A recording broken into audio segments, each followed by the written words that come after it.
2019 में जो ग्रोसरी का कार्ड 120 का होता था, आज वही 200 का है। रेंट ऑलमोस्ट डबल हो चुका है, बिल्स स्काई रॉकेट कर गए हैं, लेकिन मिनिमम वेज सिर्फ नाम की इंक्रीज होती है। आज मैं आपको लास्ट 5 साल का पूरा कनाडा कॉस्ट ऑफ लिविंग का सच दिखाने वाला हूं, सालों के साथ, नंबर्स के साथ।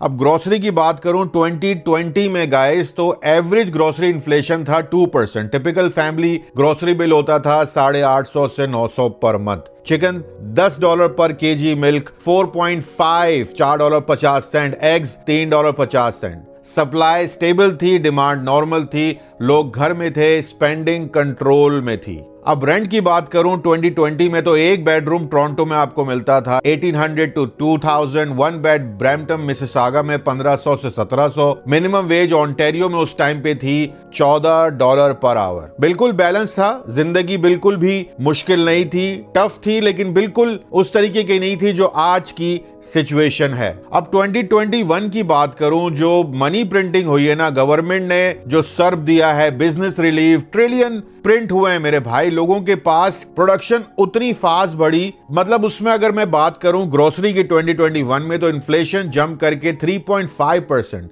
ऑयल, ट्रांसपोर्ट, पैकेजिंग महंगा हो गया। ग्रोसरी बिल $950 से $1000 पर मंथ हो गए। रेंट 2021 में थोड़ा डिप आया था कोविड के बाद, फिर लेट 21 से ऊपर जाना स्टार्ट हो गया था। मिनिमम वेज जो था वो था 14.35 पर आवर के हिसाब से। प्राइस बढ़ती गई, वेजेस ज्यादा उसमें डिफरेंस नहीं था। 2022 में तो सब कुछ ही एक्सप्लोड हो गया था। ग्लोबल इश्यू जो आया ना, जब रशिया यूक्रेन की वॉर का सिलसिला शुरू हुआ था, ऑयल, फर्टिलाइजर, वीट क्राइसिस इतने ज्यादा बढ़ गए थे कि सप्लाई चेन बिल्कुल कोलैप्स हो गई थी। अब ग्रोसरी की बात करूं दोस्तों, तो इन्फ्लेशन बिल्कुल पीक पे थी, 10% तक बढ़ चुका था। Bread 15%, milk 12%, cooking oil 20%। Monthly grocery 1100 से 1200 के दरमियान उस टाइम पर आ रही थी। रेंट जो था 2022 में, इमिग्रेशन बिल्कुल रीस्टार्ट हो गई थी, स्टूडेंट रेफ्यूजीज का फ्लड आ गया था। एक बेडरूम टोरंटो में जो था वो 2300 प्लस में मिल रहा था। बेसमेंट रेंट भी बहुत ज्यादा हाई हो गए थे। मिनिमम वेज तकरीबन अक्टूबर में बढ़ी थी, मुझे याद है 15.5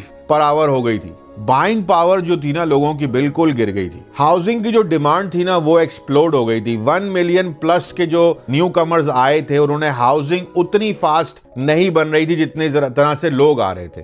2023 में रेंट की सिचुएशन ये थी कि टोरंटो में एक बेडरूम 2600 से 2800, ब्रैम्पटन बेसमेंट 1800 से 2000। अब ग्रोसरी की अगर मैं बात करूं दोस्तों, सो इन्फ्लेशन स्लो हुई, प्राइसेस कम नहीं हुई। Corporate profit margin increase, corporate का जो प्रॉफिट मार्जिन था वो बहुत ज्यादा इंक्रीज हुआ था। ग्रोसरीज जो थी वो $1200 से $1300 पर मंथ, और मिनिमम वेज बढ़कर $16.55 पर आवर हो गई थी। वेज इंक्रीज हुई थी गाइस, मतलब पेपर पे ही हुई थी, यकीन करें, क्योंकि महंगाई इतनी थी कि कोई फर्क इतना ज्यादा पड़ा नहीं था उससे। अब हमें एक न्यू नॉर्मल की आदत डलवाई जा रही थी, जो 2024-25 में हमें देखने को मिला, जिसमें ग्रोसरी रियलिटी जो थी, उसमें प्राइसेस जो थी ना, वो बहुत स्टिकी हो चुकी थी। कंपनीज रोल बैक नहीं करती थी। टिपिकल ग्रोसरी जो थी वो फैमिली ऑफ 4 की तकरीबन $1300 से $1500 पर मंथ हो गई थी। अगर मैं रेंट की बात करूं दोस्तों, सो एक बेडरूम GTA में एवरेज था तकरीबन $2700 से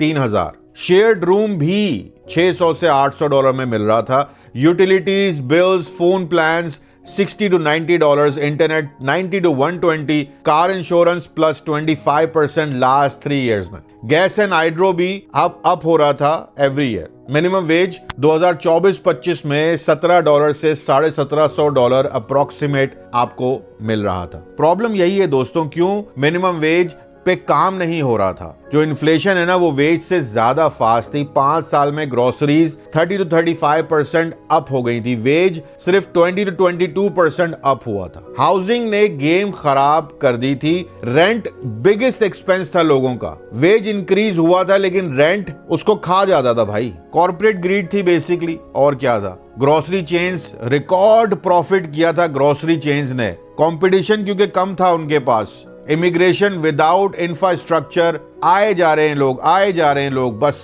कोई पुरसाने हाल नहीं है। डिमांड हाई थी, सप्लाई बहुत लो थी, प्राइसेस ऊपर जा चुकी थी हर चीज की। अगर मैं सिंपल कंपैरिजन करूं ना दोस्तों, 2019 से 2025 तक का भी अगर मैं करूं तो 2019 टू 2025 ग्रोसरी जो थी ना 900 से स्टार्ट हुई थी, फिर 1450 पे खत्म हुई। रेंट जो था वो 1 बेडरूम का 1900 था, अब 2900 हो गया था। मिनिमम वेज $14 था और 17 प्लस हुआ था। That's it. सेविंग करना तो आपका ऐसा है जैसे कि इम्पॉसिबल ही समझे इस बात को।